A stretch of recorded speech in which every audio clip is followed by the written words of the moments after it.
All right, let's jump right in. Today we're going to break down some really powerful ideas from Dr. Marcus Penn's The Art of a Quiet Mind. And hey, if you've ever felt like there's just a nonstop storm of noise inside your head, you're in exactly the right place.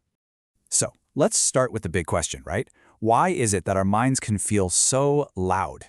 You could be sitting in a perfectly quiet room, and yet inside your head it sounds like rush hour traffic. What is going on? Well, here's the thing. Dr. Penn suggests that the real source of all that noise isn't actually what's happening around you. It's not your job, it's not the news. The real problem is our constant, and I mean exhausting, effort to control things that were never, ever in our control to begin with. And this is just such a perfect way to picture it. Think about all the energy we spend worrying about what other people think, or replaying mistakes from the past, or trying to perfectly map out the future. It's literally like we're in this massive tug of war, but the other end of the rope is attached to nothing. All we're doing is wearing ourselves out. So how do we stop? How do we stop pulling on that rope? Well, that leads us right into our first big strategy, just learning to let go.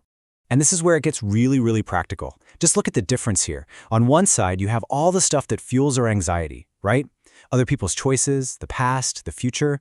But then look at the other side, your response, your boundaries, your effort. That's it. That's your zone of power. That tiny little space between what happens to you and how you choose to react, that's where all your freedom is. And we have to be super clear about this. Letting go does not mean giving up. It's not weakness. In fact, it's one of the strongest things you can possibly do. It's about having the wisdom to know which fights are actually yours to fight and which ones are just a waste of your precious energy. Okay, so that leads us to our second big idea, choosing action over outcome. This is all about how we deal with that nagging anxiety about the future by pulling ourselves back into the present. You know, we all kind of live in a culture that is absolutely obsessed with outcomes. Getting the promotion, hitting the sales target, getting the A. We focus so much on the finish line that we completely miss the race itself. And that obsession, it's a perfect recipe for anxiety. And ironically, for getting so overwhelmed that we do nothing at all. So the next time you feel that anxiety about the future starting to creep in, here's a simple, incredibly powerful tool. Just pause. Take one single deep breath and ask yourself this question. What is one small thing I can do right now? Not tomorrow, not a perfect thing, just one tiny action.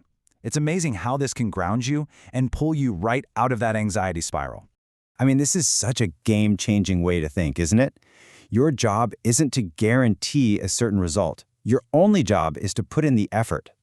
Once you separate your self-worth from the outcome, everything changes. Whether you succeed or fail, you can still feel good about yourself because you showed up and you tried. The pressure just melts away. Okay, so we've talked about our relationship with the outside world. Now, let's turn the spotlight inward. Let's talk about how we can change the relationship we have with our own thoughts. Now, this is a huge one. For most of us, if a thought pops into our head, we just automatically assume it's true. But here's the secret. Your thoughts are not facts. They're just suggestions. They're stories your brain is telling you. So the goal isn't to stop your thoughts or fight them. It's just to get curious. Become an investigator and ask, wait a minute, is that story really true? And there's actually a name for these faulty stories our brains tell us. They're called cognitive distortions. You can think of them like little glitches in our mental software, shortcuts our brain takes that almost always end up making us feel anxious or stressed out. And here are some of the all-time classics. Mind reading. You just know your boss is disappointed in you, even though they haven't said a thing. Or catastrophizing, where a small typo in an email means you're definitely about to get fired. And overgeneralization. One bad date means you're going to be alone forever. Sound familiar? Yeah. Just being able to name these patterns is the first step to taking away their power. And that brings us to our final strategy. And honestly, this might be the most important one of all. It's about changing the voice of that inner critic into the voice of an inner cheerleader. Just stop and think about that for a second. The one person you talk to more than anyone else on the entire planet is yourself. And for so many of us, that inner conversation is just brutal. We say things to ourselves that we would never dream of saying to another human being. So here's a really simple, powerful test. The next time you make a mistake or you feel like you failed at something, just pause and ask yourself this one little question.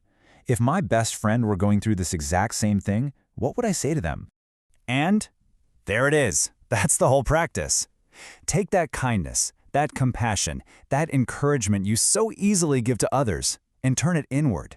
It's not about being soft, it's about being a good coach to yourself. It's the foundation of real, lasting resilience. And if you're thinking, this all sounds a little fluffy, well, the science actually backs it up.